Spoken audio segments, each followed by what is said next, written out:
अगर आप अमेरिका में पढ़ाई कर रहे हैं, यूएस की किसी यूनिवर्सिटी में एडमिशन लेने की प्लानिंग कर रहे हैं या फिर F1 स्टूडेंट वीज़ा पर रहकर अपनी पढ़ाई पूरी करने वाले हैं, तो ये खबर आपके भविष्य को सीधे तौर पर प्रभावित करने वाली है। लेटेस्ट रिपोर्ट्स की माने तो अमेरिकी ट्रंप प्रशासन का नया प्रभावित H1B fees structure international students को खास तौर पर भारतीय स्टूडेंट्स के लिए अमेरिका में ग्रेजुएशन के बाद रहकर काम करने के सपने पर पानी फेर सकता है।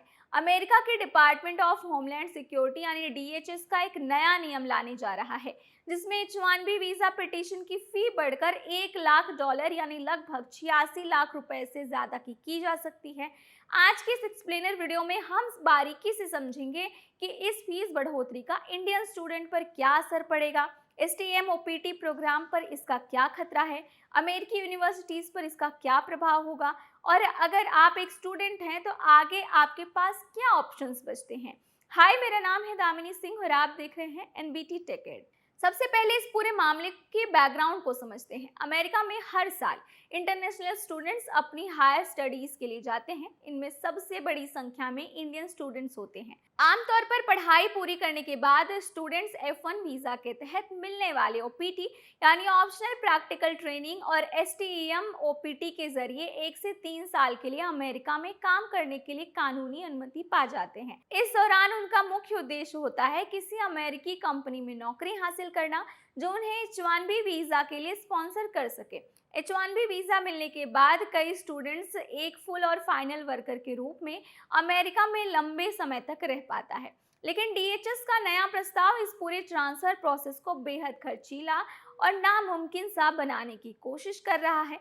अब बात करते हैं $1,03,265 के बढ़े हुए फीस के गणित की। DHS के प्रस्तावित नियम के अनुसार अमेरिका के भीतर रहकर स्टेटस चेंज यानी चेंज ऑफ स्टेटस करके H1B कैंप के तहत अप्लाई करने वाले लगभग सभी नए आवेदकों पर भारी भरकम फीस लागू हो जाएगी।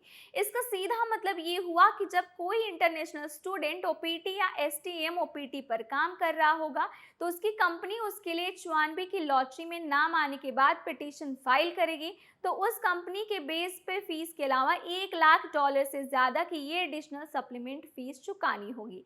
यही इंटरनेशनल स्टूडेंट्स के लिए सबसे बड़ी चुनौती होती है।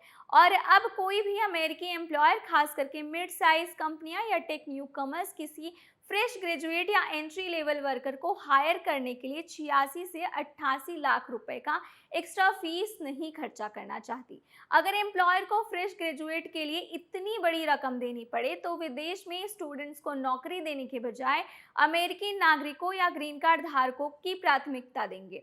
इसका सीधा नुकसान उन लाखों स्टूडेंट्स को होगा जो लाखों रुपए खर्चा करके एजुकेशन लोन लेकर अमेरिका में पढ़ाई करने के लिए गए हैं और OPT के दौरान काम करके उस लोन को चुकाने का सपना देख रहे हैं। इतना ही नहीं, DHS सिर्फ H1B तक सीमित नहीं रहा है।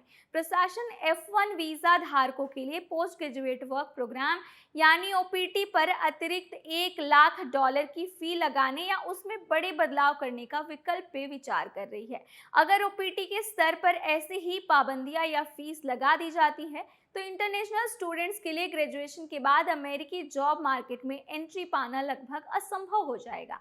इस प्रस्तावित कदम का असर सिर्फ स्टूडेंट्स पर ही नहीं, बल्कि अमेरिकी यूनिवर्सिटीज पर भी बेहद नेगेटिव पड़ने वाला है। अमेरिका की टॉप यूनिवर्सिटीज जैसे हार्वर्ड, SIT और कई स्टेट यूनिवर्सिटीज के रेवेन्यू काफी हद तक इंटरनेशनल स्टूडेंट ट्यूशन फी पर ही डिपेंड करता है। भारतीय छात्र हर साल अरबों डॉलर अमेरिकी उच्च शिक्षा प्रणाली में योगदान देते हैं। अगर पढ़ाई के बाद काम करने का रास्ता बंद हो जाता है, तो इंडियन और अदर इंटरनेशनल स्टूडेंट्स अमेरिका की जगह कनाडा, जर्मनी, UK या ऑस्ट्रेलिया जैसे देशों का रुख करना शुरू कर देंगे। इससे अमेरिका की यूनिवर्सिटीज के एनरोलमेंट में भारी गिरावट आ सकता है, जिसे लेकर अमेरिका शिक्षा विशेषज्ञ भी चिंता जता रहे हैं। लेकिन यहाँ एक इम्पॉर्टेंट बात स्टूडेंट्स के लिए ये भी समझने वाली है कि ये खबर सुनने के बाद तुरंत पैनिक करने की जरूरत नहीं है। इस $1,03,265 वाली फीस का प्रपोजल अभी कानूनी पहल से गुजरना जरूरी है। ये नियम अभी भी सिर्फ एक प्रपोज्ड रूल यानी प्रस्तावित बिल है। OMB की समीक्षा के बाद फेडरल रजिस्टर में पब्लिश किया जाएगा, जिसके बाद 30 से 60 डेज का पब्लिक कमिटमेंट पीरियड होगा। इस दौरान अमेरिकी यूनिवर्सिटीज, कॉर्पोरेट्स और इमिग्रेशन इमिग्रेशन वकील इस पर भारी विरोध दर्ज कराएंगे। इसके अलावा अगर सरकार इसे लागू करने की कोशिश करती है तो इसे अमेरिकी फेडरल कोर्ट में कानूनी चुनौतियों का सामना करना पड़ेगा। ठीक वैसे ही जैसे पिछले साल ट्रंप प्रशासन ने $1 लाख वाले प्रेसिडेंशियल प्रोक्लेमेशन को कोर्ट ने खारिज कर दिया था। अगर आप प्रेजेंट टाइम में यूएस में पढ़ाई कर रहे हैं और आने वाले फॉल या स्प्रिंग सेमेस्टर की तैयारी की योजना बना रहे हैं, तो आपको क्या रणनीति बनानी चाहिए? सबसे पहली बात, अपनी पढ़ाई और स्किल पर ध्यान केंद्रित करें। ऐसी तकनीकों और डोमेन में विशेषज्ञता हासिल करें जिनकी अमेरिकी मार्केट में सबसे ज़्यादा कमी है, ताकि आपकी वैल्यू एम्प्लॉयर के लिए बनी रहे। दूसरा, सिर्फ अमेरिका पर निर्भर रहने के बजाय ग्लोबल अपॉर्चुनिटीज जैसे कनाडा, एक्सप्रेस एंट्री, यूरोपियन देशों के जॉब सीकर या वीज़ा, या भारत की तरफ तेजी से बढ़ते टेक और कॉर्पोरेट इकोसिस्टम में अपने बैकअप को ज़रूर तैयार रखें। अगर अब इसे हम संक्षेप में समझें तो अमेरिका में F1 वीज़ा से H1 वीज़ा तक का सफ़र अब पहले से काफ़ी अनिश्चितताओं और वित्तीय चुनौतियों से घिरा हुआ है। $1 लाख फीस का ये प्रस्ताव लागू होगा या कोर्ट में अटकेगा, ये आने वाले कुछ महीनों में क्लियर हो जाएगा। लेकिन एक बात तय है कि इंटरनेशनल स्टूडेंट्स अब अपनी उच्च शिक्षा और करियर प्लानिंग बहुत सोच समझ कर करते हैं। बैकअप प्लान्स के साथ ही आपको अपनी प्लानिंग करनी होगी। एनआरआई, इमिग्रेशन और वीज़ा से जुड़े अपडेट्स के लिए चैनल को सब्सक्राइब करें। अगर आज की वीडियो आपको पसंद आई हो, आपके मन में कोई सवाल हो तो कमेंट सेक्शन में पूछें। वीडियो पसंद आई हो तो वीडियो को लाइक करना ना भूलें।